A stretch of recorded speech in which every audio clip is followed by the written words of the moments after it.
talk. Thank you very much, Chris, for being here. I look forward to it. Thank you very much, Sylvia. And thanks all to the organizers for the kind invitation, which I was very happy to accept. Very happy to be here. And thanks to all of you to be here so early in the morning on the last day of a long conference. I really appreciate that. As many of you know, I work primarily in the philosophy of quantum gravity. Now, to philosophers of physics, it may be evident what that is. To others, maybe a little bit less so.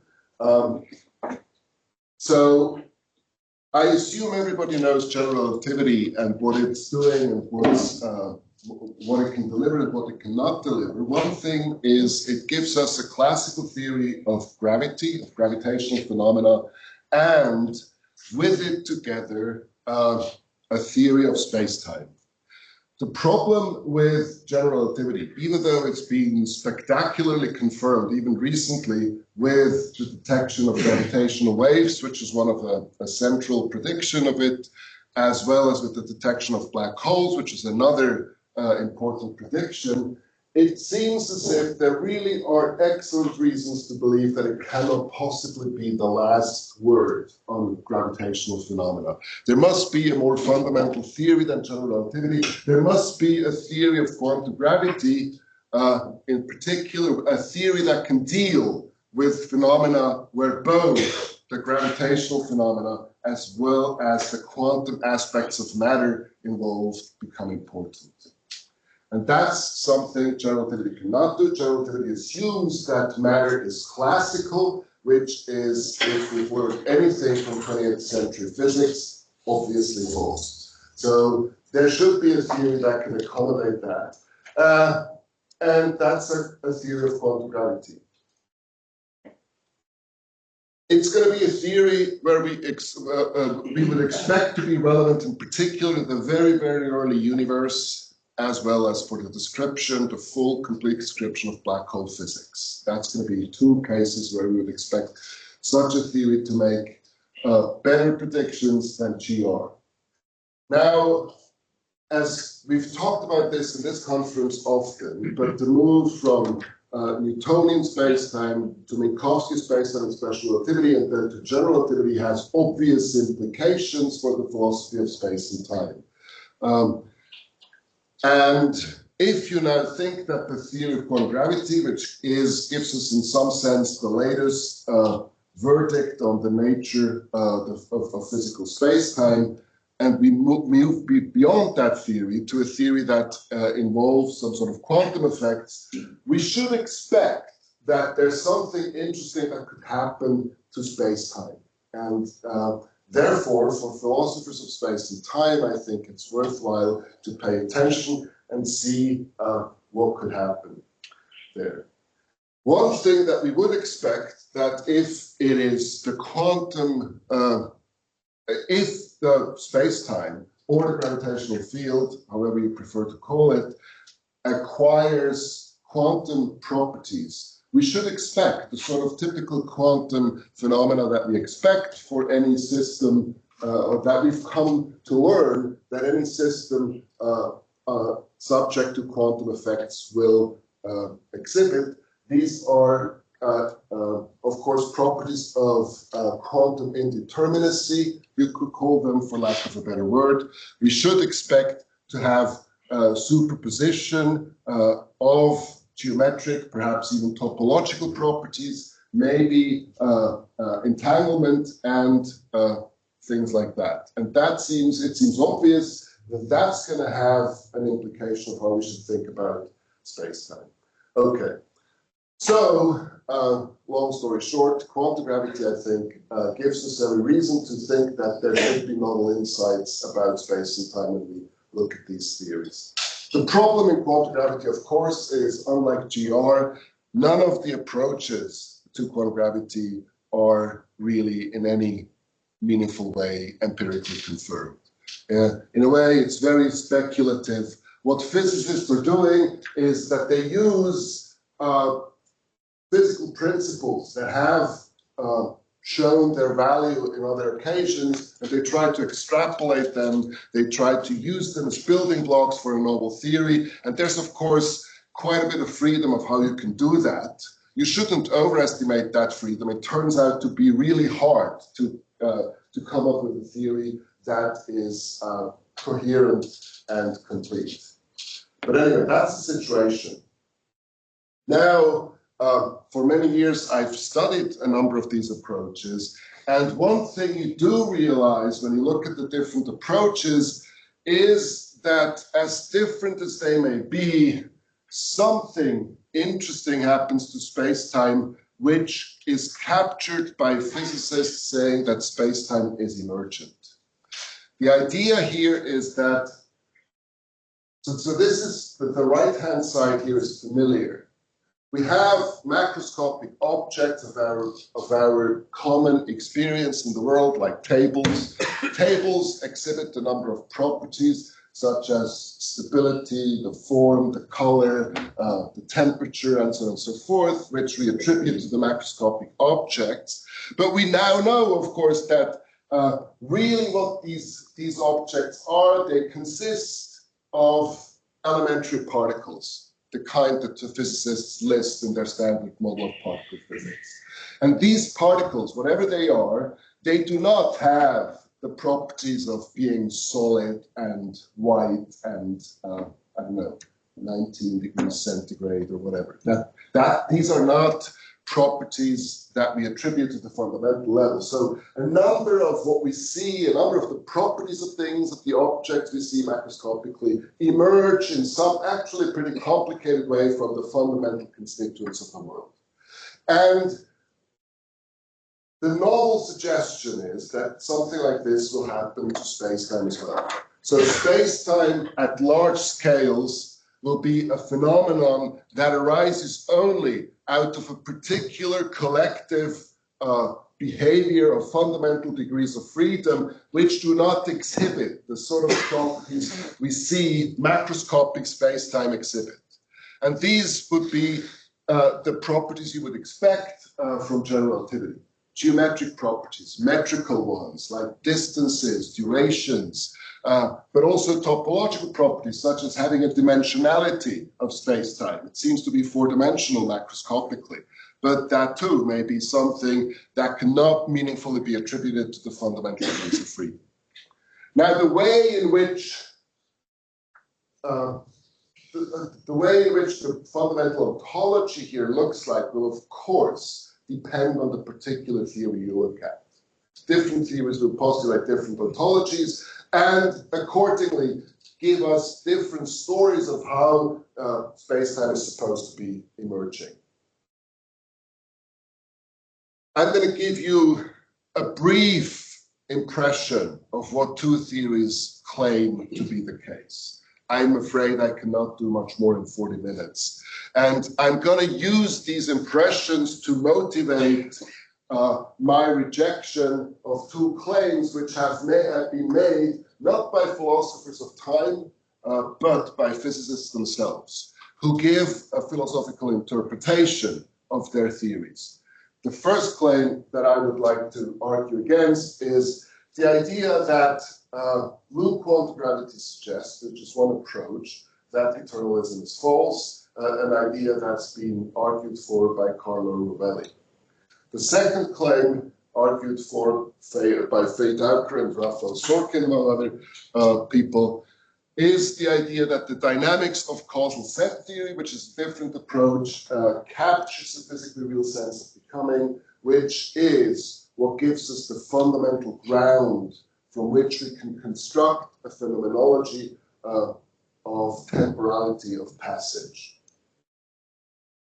Loop quantum gravity. Loop quantum gravity is an approach which starts out from general relativity. It recasts general relativity in a particular way, to a particular formalism, and then applies a recipe of the kind that Tim Maudlin in his talk has suggested is the wrong way around to go around. But it's like a cookbook recipe for trying to come up with a correct theory from something we know is false. So that's problematic in itself, but, the proof, like for any recipe, is in the pudding, of course. At the end of the day, the theory you may end up with, even though you arrived there with somewhat questionable means. If it's a good theory, so be it. So Lugano gravity applies then a recipe of quantization, which has otherwise been successful on other occasions, and tries to articulate quite directly a theory, a quantum theory of gravity based on GR. Now, the program is not complete. It turns out to be technically very demanding to really do this, to fully pull it through. But at least at the current status, currently it looks as if Lugano gravity is positing an ontology of spin, so-called spin networks. Here's a very simple graphical representation of what that is. It's a combinatorial structure with like discrete chunks which are connected by relations, binary relations that can be interpreted as relations of adjacency. And these relations, as well as the chunks, the nodes in that network, they have certain properties. They take certain half-integer values. Now, of course, this is a quantum structure, so generically speaking, the fundamental state will be a superposition, a quantum superposition of states like this. So technically speaking, this is a geometric interpretation of one of the basis of the kinetic Hilbert space of the theory. Now, the fact that I used the word kinetic Hilbert space already suggests that we're not done. We need some sort of dynamics. Now, just a brief parenthesis, there's a question, of course, to what extent in a regime where it's not clear whether we can apply direct spatial and temporal interpretations. We do have well-defined distinctions between kinematics and dynamics. So that is a big question, of course. But the program is technically not complete. There is an additional equation that has to be solved for these sort of things to be fully physical in the physical Hilbert space, the complete ultimate Hilbert space of the theory. And that's where all the difficulties lie, conceptually, interpretationally, but also technically, mathematically. And a proposal that's currently supported by most of the people who work in quantum gravity is an idea to come up with the dynamics in a way that's very similar to sort of a Feynman path integral that we find in standard quantum physics as well. It's sort of understanding or capturing the dynamics as transition amplitudes between states, sort of in some sense spatial states of the world to some other spatial state of the world. You have transitions from one such state to another. And the whole thing, the whole structure then, in some sense 4D structure, I use scare quotes, I'm sorry, a lot of scare quotes and talk like this, because we don't know whether these are really, in what sense these are four-dimensional.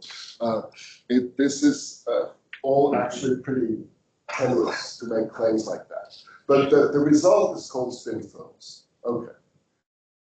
Good. Now, let's think a little bit about these fundamental structures. In what sense are they spatial? Are they temporal? And there's some ways in which they, whatever exactly they are the sort of thing that are going to give rise to space-time. That they have to. I mean, that's, in a way, the classical limit. At sufficiently low energies or large scales, they have to give rise to something that's in some very good approximation a relativistic spacetime. Otherwise, the program has failed. I mean, this is a hard condition on any theory in quantum gravity. They need to be able to show why GR was a successful theory, as of course it was, in those domains where GR was successful. So they have to relate back to relativistic spacetimes in some sense. But if we look at the fundamental structures, in what sense are they less than fully spatial temporal? And I'm going to mention just 3 points, the 3 most evident ones. So first of all, as I already said, The spin networks, they admit a sort of a geometric interpretation as a combinatorial discrete structure that can be understood spatially with relations of adjacency. Again, square quote a little bit, but it's a form of adjacency. So they can be understood in a spatial sense, but of course the generic quantum state is going to be a superposition of states like that, and will therefore not have a determinate structure like that. So there will be quantum indeterminacy about these structures. Now, that's, by the way, something we would expect in any approach to quantum gravity, really. I don't think that's sort of specific to loop quantum gravity. A more interesting phenomenon that may be more proper to loop quantum gravity is what's been called in the literature disordered locality. So if you look at the fundamental spin network with its network of relationships of adjacency, and you look at the emerging relativistic space-time with its locality structure, of course, which it has due to the geometry and the topology these spacetimes have, there is in general not a direct match from the locality structure, fundamentally speaking, and the emerging locality structure. So in general, there will be, therefore, nearby nodes or parts of the fundamental structure that are not going to be mapped into points or give rise to space-time points which are nearby in terms of what it means to be nearby at the emergent level. Now, these sort of mismatches cannot be too predominant, because otherwise the fundamental structure would just not give rise to that space-time. And there has to be, at sufficiently large scales, in some approximation, in some coarse graining, that has to be the right locality structure. But in general, there will be errors in translating the locality structure from the fundamental level above. And the third point is something some of you have heard about. Of course, there's also the problem of time, which is really the problem of understanding how anything fundamentally could be identified as something like a time, something that behaves like a time, something that captures time, and any meaningful dynamics that arises as a function of that, in the sense that there would be change. In fact, if you bring a very standard way of thinking to what's going on in loop quantum gravity, then you have a very quick argument to the conclusion that there's, Parmenides wins. There's no change, fundamentally speaking.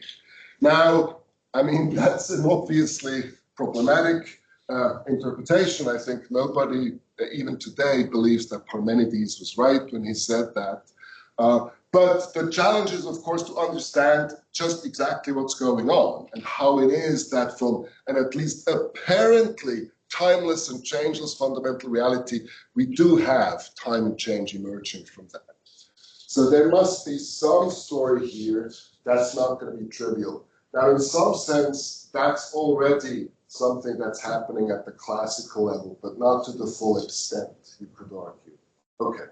So I hope you have a little bit of an idea of what the fundamental ontology of the theory is and some of the ways in which you have to be cautious about directly applying a sort of a spatial-temporal interpretation. Okay. The other theory, causal set theory, is based on one simple idea.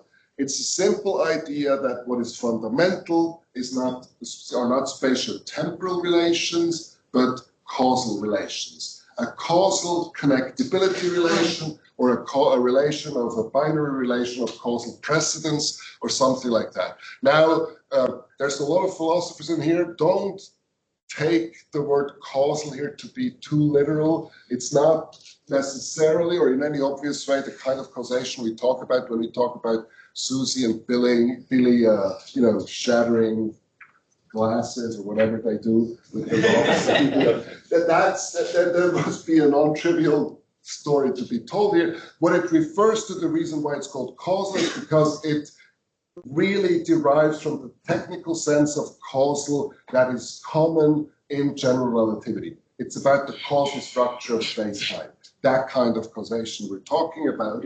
And that relation is assumed to be fundamental, and the structure, the elements which are connected by that, by relations like that, are give rise to a discrete structure, in the sense that the intersection of the causal past of one element and the causal future of another element always contains a finite number of elements. So it's not a continuum. So that's the main idea. Okay, this is how you can represent it. Very straightforward. Now, I said the fundamental relationship is a relationship that's causal in the technical sense of GR. So, strictly speaking, there's no time in causal set theory. It's just causation. But of course, you could say, like, but Chris, come on, look at that relationship. That looks awfully temporal to me. We call it causation, but it's really a form of temporal precedence. And yeah, I can see the reasoning for that. It's called causal because technically it's not just a time-like relationship, but also a null relationship. So it includes light signals in a way that could be connected like that. So it's not strictly temporal, but it's almost temporal. So maybe it would be a bit, I don't know, too narrow-minded to say there's absolutely no time in causal set theory. But there is, for sure, no space. Whatever this structure is, it's not spatial. Because if you look at that, if you say like, well, space at the time is something like the set of all the events here sort of on one vertical line.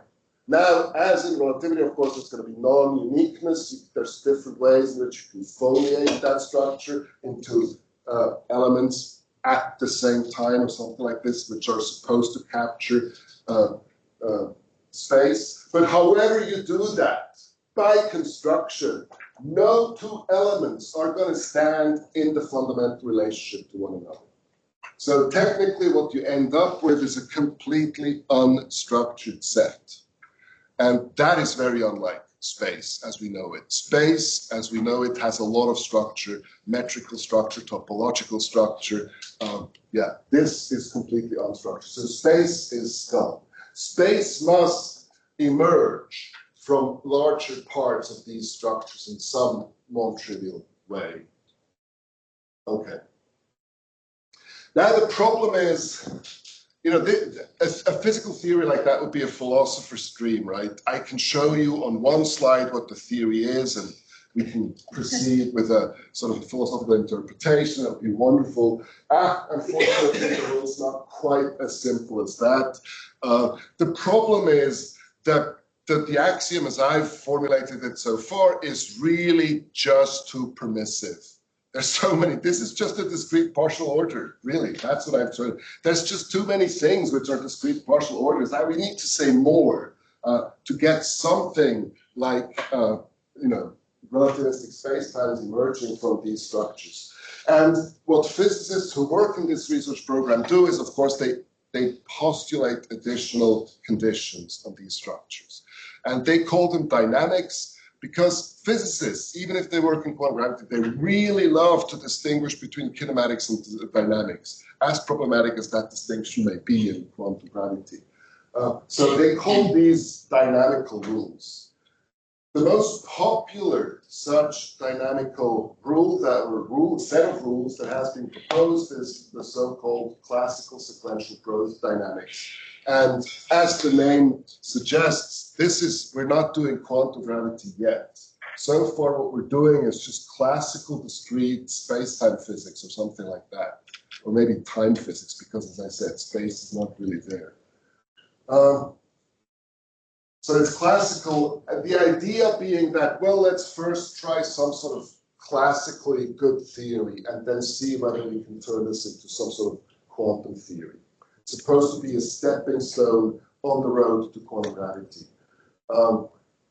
Whether that's the right approach is a question we could debate, but that's how they proceed. Okay. So classical sequential growth dynamics. I'm not going to give you the full story of that. The main idea is this.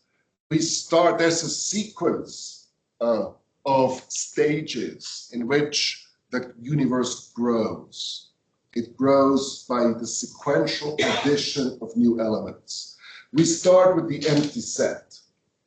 Then we have the singleton set consisting just of the very first element that exists. It's like the Big Bang. And then we add additional elements. And we add additional elements. We have to satisfy certain conditions. We cannot do it in any way we like. The important rule is that we always add new elements only to the future of existing ones, or sort of sideways. They're not connected. They don't have any past, as it were. You can always start a new branch or a new part of the universe. That's the base rules. Now, there's going to be two possibilities after that, right? Either the second element is to the future of the first one, such that the previously existing one is in its past. I will represent this like this. Or it's sort of space-like related in some sense. It's not connected. It's not, it doesn't stand in this binary relation. That's the two possibilities. And there are transition probabilities. There's a probability of P that this happens and 1 minus P that that happens, because of course the two probabilities have to add to 1 because these are the only two things that can happen, and one of them is happening with certainty. And then you go on. And even as simple as the beginning is, of course, you quickly get quite complicated structures.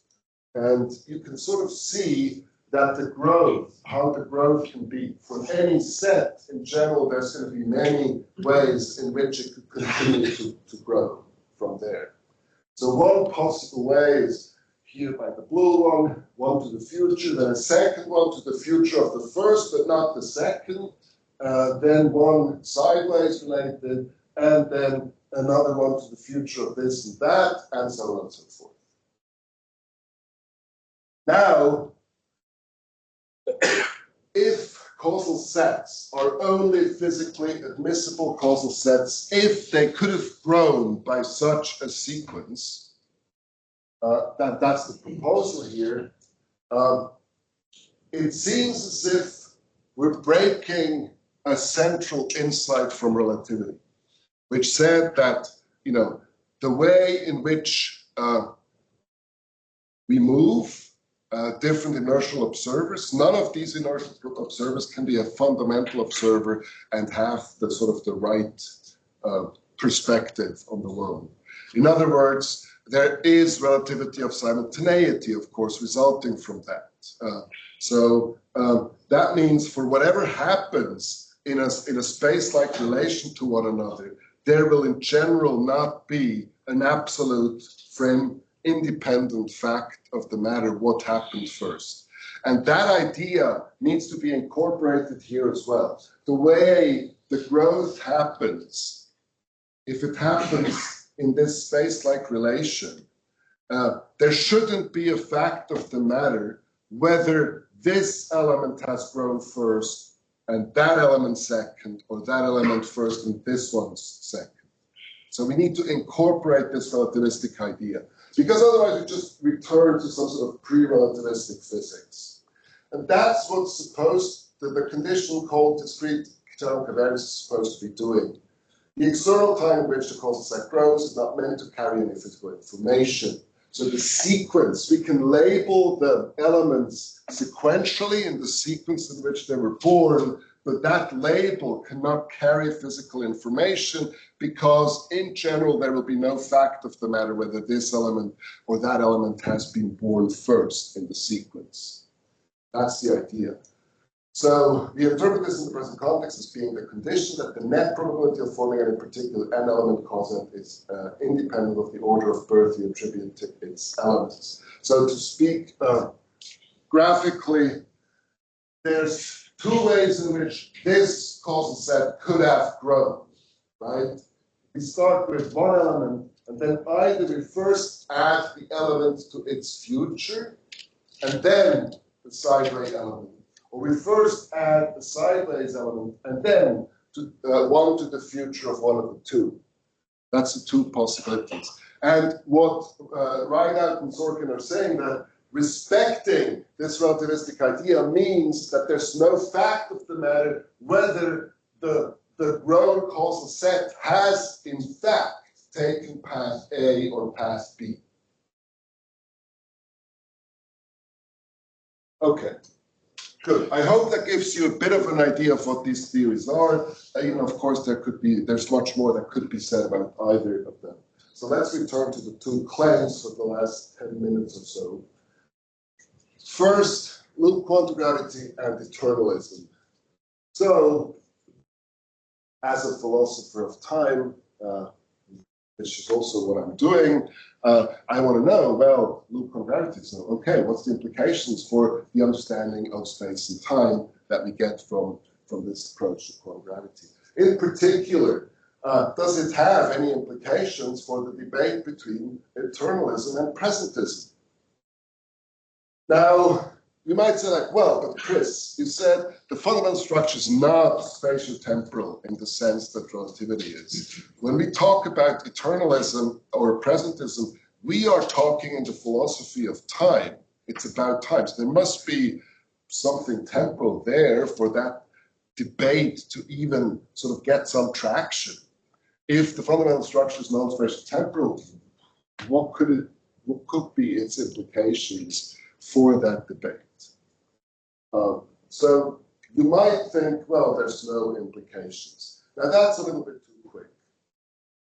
Baptiste Le Billon has argued, I guess 4 years ago now, that in fact you can construct an argument in favor of what he calls atemporal eternalism, which is the view that any proper part of the natural world, so the natural world is the totality of what physically exists, and any proper part of that exists simpliciter, and that the material content of the natural world does not depend on any particular location of it. That's quite consciously an abstraction from the popular characterization of eternalism as being committed to the existence of past, present, and future events. So it doesn't sort of may make a difference for your existence in which part of the natural world you are, the past, the present, or the future. But of course, we don't have time in past, present, and future so straightforwardly, so we want to abstract from that. We want to have a formulation of eternalism that doesn't presuppose the fundamental existence of time. Okay. He then goes on to talk about what he calls standard eternalism, which he thinks is the way in which eternalism is generally characterized in the literature, which he argues presupposes some sort of fundamental ordering that's temporal or causal, and given that we may not have that, we should not use that. I think, well, atemporal eternalism is just the way eternalism should be formulated. If you formulate eternalism as the position that past, present, and future events or entities exist, you seem to be presupposing already a distinction between past, present, and future. And of course, many eternalists are motivated already at the level of GR to deny such a fundamental distinction. So you better not formulate their position in terms of a distinction that they don't think is fundamental. Okay. So here's the argument. At the level of loop quantum gravity, eternalism is the only viable option. Why? Well, I mean, now we're talking about atemporal eternalism. Because of disordered locality, there's no way in which this fundamental structure is going to neatly map onto whatever distinction between past, present, and future you may have at the emergent level. There's not going to be a clean mapping there.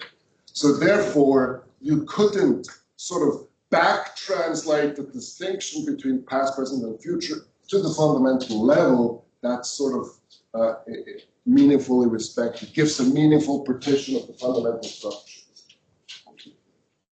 Okay, now that's actually, he makes this argument like half a page. I think, much more would need to be said about the relationship between spin networks and space-times. That's pretty subtle and highly non-trivial.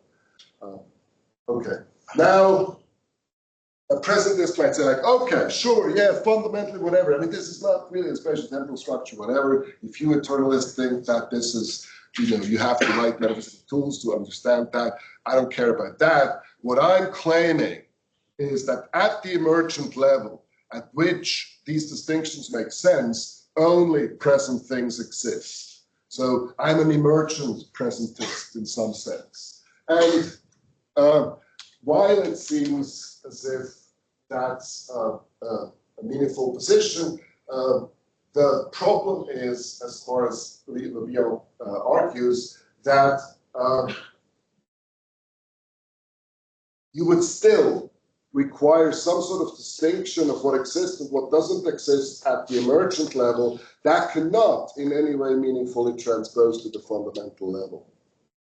So if given that the fundamental level all exists, it will give rise to more than just what you've identified as the present.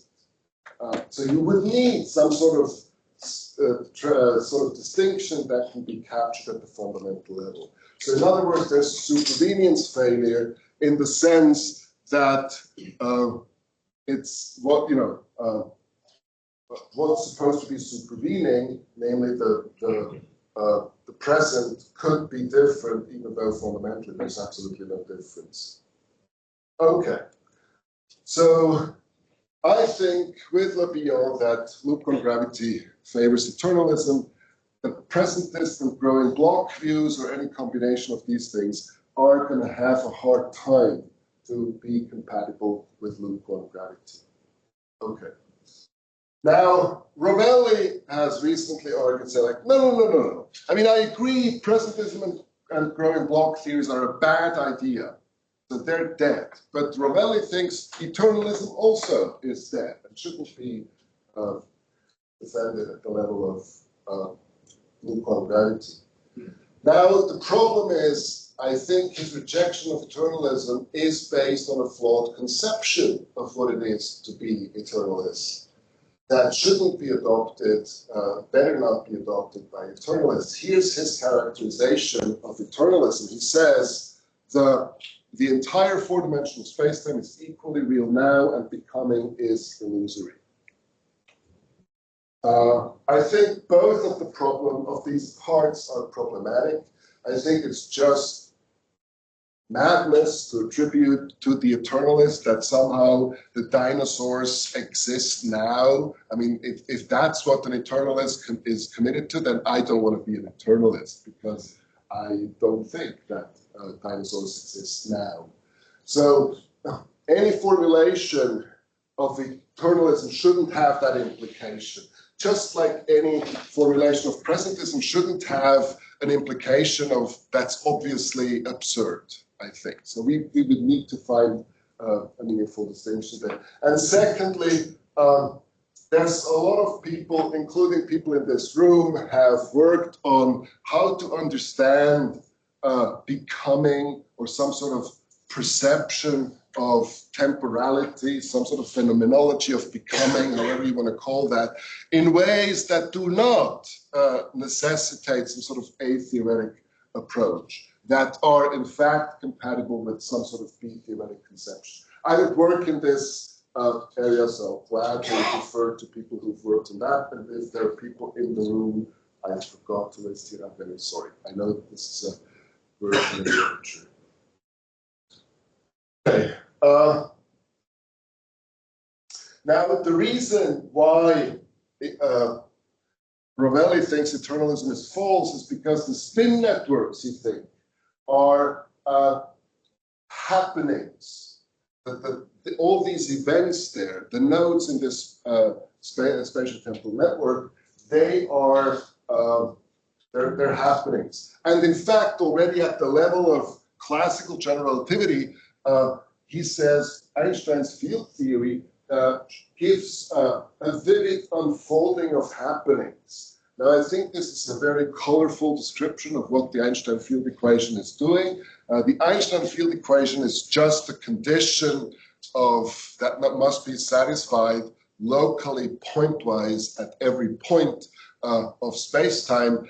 Now, maybe you could say it's a little bit more than the point, because we have derivatives also in that condition. So in fact, it's maybe a point that it's infinitesimal neighborhood or something.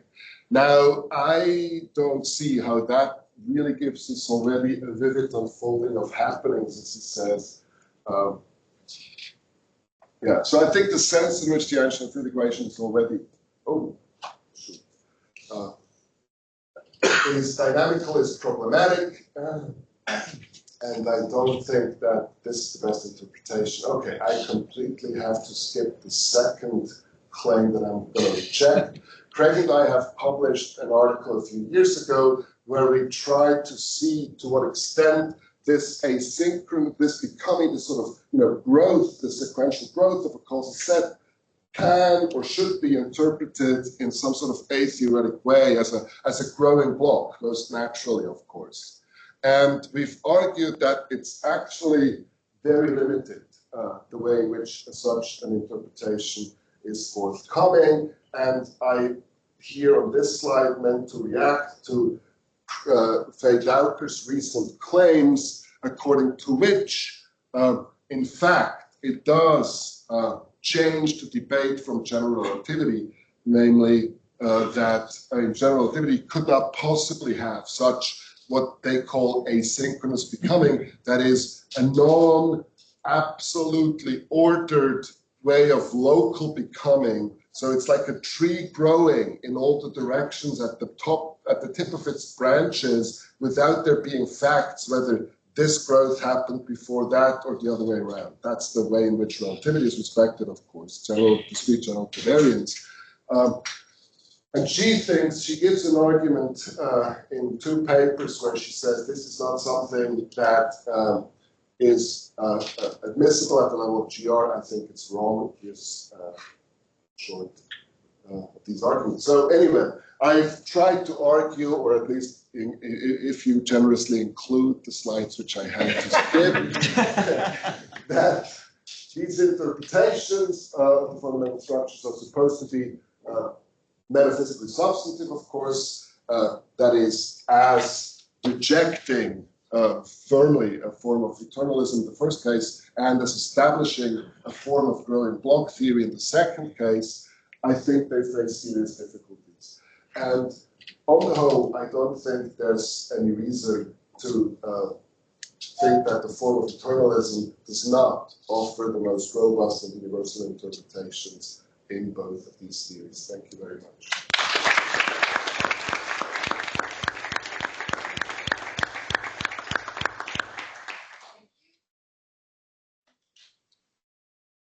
Thank you very much. Well, I get the pleasure of doing a question which gets you to say more about the things that you skipped. Okay. So as a defender of the growing block view, when I'm writing my letters to Santa saying that gets the physicist off my back, causal set theory, as you indicated earlier, does look like it's what I'm after. But I've read your paper, excellent paper, suggests problems. So the things I'm really looking for from causal set theory that will fill my wish list from Santa are kind of two things. One, that I've got some kind of asymmetric nomological dependence. Doesn't have, and the causal set thing seems to give me that you've got one element that has a partial ordering that is constrained by the laws of nature in some way. Sure, yes. So that's one of the things that I want. That gives me the asymmetry that I need for my growing block, partial ordering though it is. The other thing is that I want change.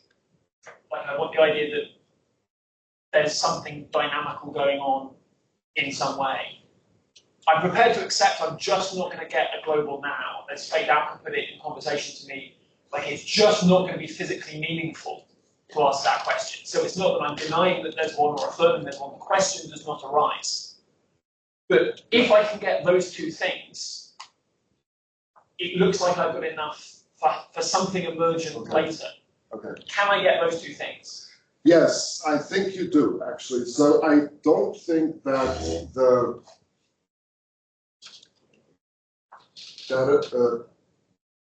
this metaphysical interpretation of an asynchronous form of becoming that you can, with which you can read classical sequential growth dynamics is impossible. Of course you can do that.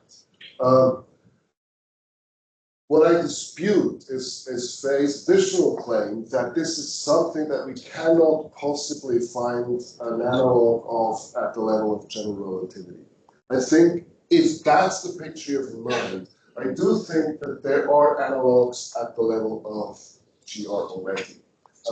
And you can construct sort of asynchronous forms of becoming using a past lifetime becoming or a worldline becoming or something like that.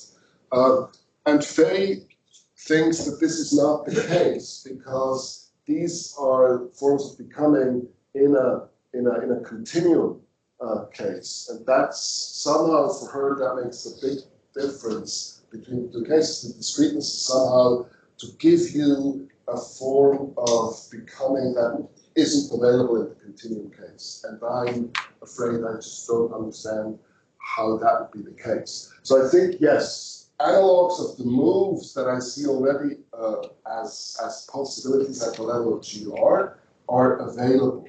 I'm not denying that. But I don't see how anything more than that is possible. So I have two pretty sharp comments. Maybe you'll just concede that we'll make it not. One is you started off by saying, which I think is the right thing. You say you're trying to bring together GR and quantum theory.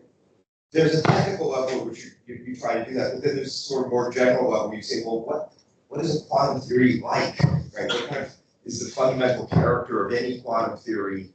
I'll expect that. What is the fundamental character of GR? I'll expect that, or something like that. Or, okay. Well, and what you said was that on the first thing is you expected determinacy. Quantum is what you call several times quantum indeterminacy.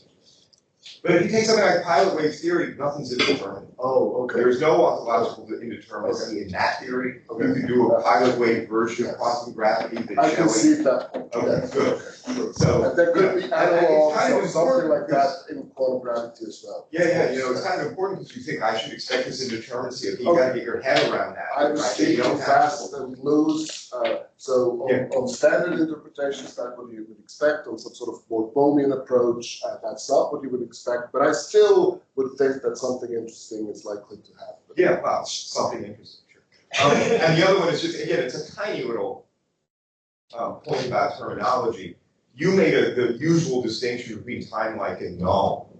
Yes. And then you use, well, causal just means either time-like or null. Yeah. But you also said the null ones really aren't temporal, sort of based on that terminology. But null-related events have a definite temporal order, right? There's a definite invariant temporal precedence there. Yeah. So to say that you're getting rid of temporality, that's just really just the wrong interpretation of that terminology. Yeah, that's fine. I'm not going to contend. No. Yeah, that's okay. Yes, okay. I wonder how can one speak about these issues like eternalism or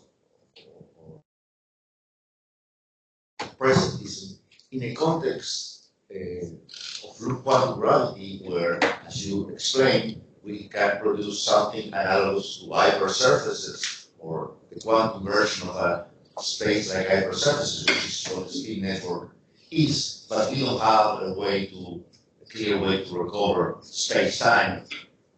Time in particular, as you know, that it's gone. So how, with that concept being fuzzy, how can we talk about what position take regarding those questions?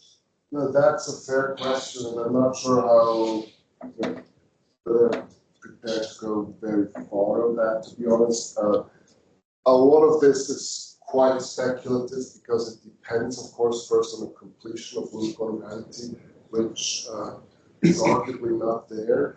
Now here I very briefly sketch one possible completion of the theory. So you start with something that's in some sense analogous with a space-like hypersurface, a spin network, and how it can sort of, dynamically evolve into another space-like hypersurface. But then you realize the resulting quantum foams will in general exhibit this form of disordered locality. So there's no clean, absolute membership of one hypersurface as opposed to another.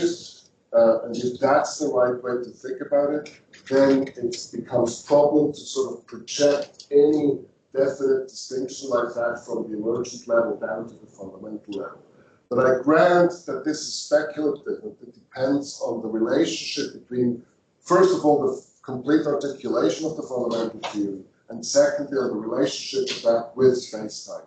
So, yeah, absolutely. So, this is quite crucial to understand what that relationship is. Thanks. My question's about the part at the top on causal set theory. So there's a part where you were talking about how the causal set grows. And you said, well, we need to incorporate the relativistic idea that there's no fact in the matter about which element comes first. So can you tell me, like, what do you mean by we need to? So is it that, like, we were all trained up in the kind of relativistic paradigm, and so we're used to talking that way, we want this theory to look that way too? I mean, how much room is there to resist that move? It's a bit more than that. Okay. The worry is that if we don't do that, if we don't impose some condition which declares unphysical any absolute distinction between whether this happens first or that we will reintroduce at the fundamental level some sort of breaking of Lorentz invariance that could then, should in principle be observable, at least in some conditions at the macroscopic level, and would be a violation of special relativity. And so far, there's absolutely nothing, no violation of Lorentz invariance that we've observed. So therefore, it seems to be reasonable to try to impose conditions fundamentally which will not give rise to violations of such Lorentz invariance. But of course, maybe one day we discover that Lorentz symmetry is violated. And then maybe we might want to have something at the fundamental level in which it's violated. But that's the idea. Hi, Chris. My question is the kind of ruder, coarser version of Daniel's question. So on the one hand, we've got presentism, eternalism, two theories you can barely make any sense of being different in any way. Neither have ever explained anything. That there's nothing about anything, never mind any kind of quantum gravity feature or illustrating any kind of sensitivity to that. On the other hand, we have loop quantum gravity, which is a bunch of math plus like inspirational quotes from like the internet. So we've got, yes, I say this, that was what doesn't want to get thrown in. So we've got bullshit on one side and bullshit on the other. So the question is, I suppose, why should we expect anything interesting to come out of that? How can you get tangible, concrete connections? Yeah, no, this is, to be honest, this is something I'm worried about. I guess I wouldn't be quite as forceful as you are with expressing that way, but yeah, it is a concern. Absolutely, it is a concern. So I think that there's, about the presentism and the eternalism debate, I think there's a way to make sense of that that's metaphysically meaningful, and getting the right sort of opposition that we're trying to capture there. I think that is possible, but needs to be done with some care. Whether it's going to do us something for the physics, I don't know. But I'm fine if the philosophy I'm doing is not helping the physicists. I mean, also, yeah, we're predominantly the other way too. The other way, right? No, okay, well. Yeah, I'm a philosopher of quantum gravity, and I think you should all become philosophers of gravity. Quantum gravity is really an exciting field, but it's very speculative, and we have very little ground, if any, to stand upon, and how can we draw any conclusions from that is very problematic. So all of this is very conditional. If that's the right way to think about quantum gravity, then maybe this or that will be the case. There's not much more we can do. Thank you very much. In the two cases that you discussed, where we get this emergent space-time, we always start out with a discrete structure.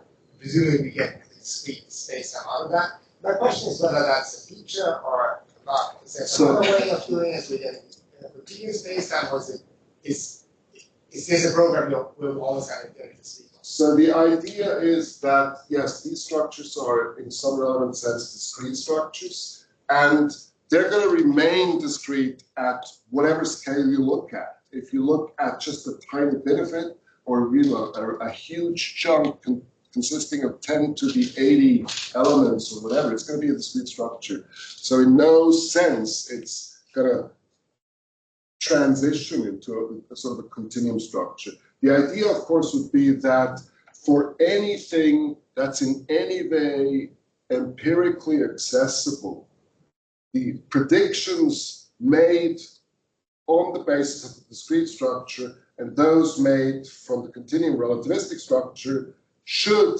in those domains in which general relativity has been a very good predictor and very successful empirically, should be extremely good approximations. It's not that one transitions to the other or something.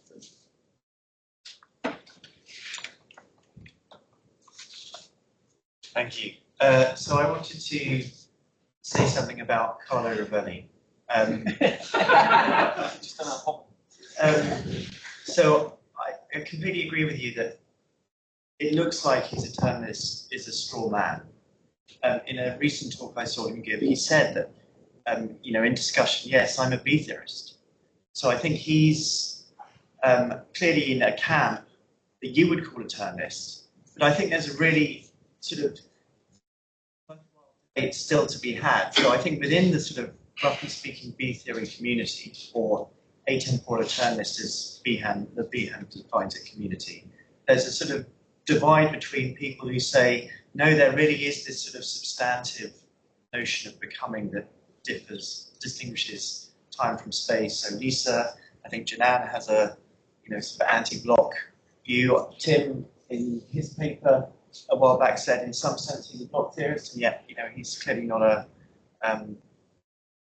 But in your quote about GR, you seem to be on the other camp. There's just spatiotemporal derivatives, and it looks like there could be an argument to say, look, there's a given loop quantum gravity, even in this sort of eternalist way of thinking about it, you can't assimilate time to space in the way that you might be tempted to in GR. Oh, okay. I'm not tempted to completely assimilate time to space. That's not the point. I'm afraid I won't be here for Janan's talk, even though I think I understand the general direction she will want to go. I think I understand what Tim says when he wants to say that there's a fundamental form or element of passage available.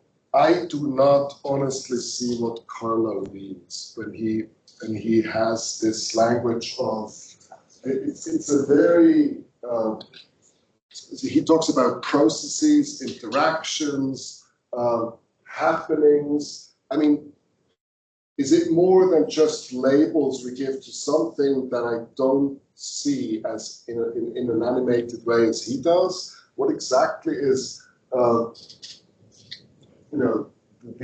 happenings that Einstein's field equation describes? I just honestly don't understand what that's supposed to be. But you're right. That does not exclude, of course, the possibility that there's something which would deserve to be interpreted as some sort of B-theoretic becoming. Just that I don't think I can say more about that. I'm afraid.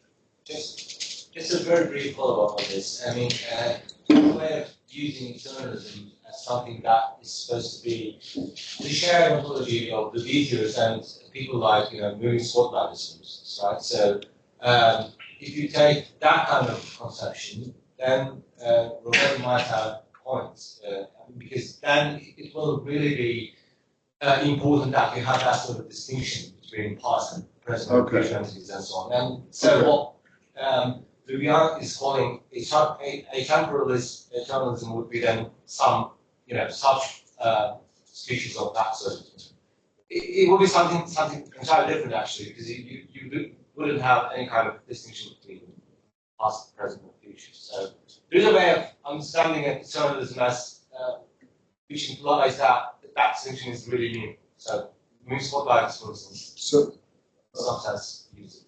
right, yeah, that seems to be a similar point. So, but what's the moving spotlight in Ravelli's view? I don't see. So what I see is the B-theoretic structure. But I don't see the moving spotlight on top of that. But he does seem to have this idea that there is something like that going on. I'm afraid I don't see.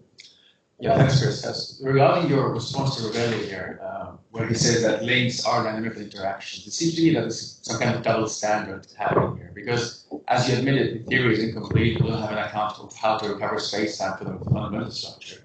But here you say that you're asking Ravelli to provide an account of how the dynamical, so you can see they're dynamical at the fundamental level, but you ask of an account to provide human phenomenology. So, see, this is one way in which I could make sense of claims like that. If you would say, like, look, these links are interactions, and they capture a sense of passage or becoming. If you can now give me a story, and that's going to be a very hard story to give, but if you can give me a story relating that to my phenomenology as of something, passage-like, then, of course, I can see and grant that, yeah, there must be the dynamical interactions right baked into the links of the spin network. But other than that, my worry is that this is just sort of a dynamical language we use to describe a B-theoretic structure where I see no form of becoming.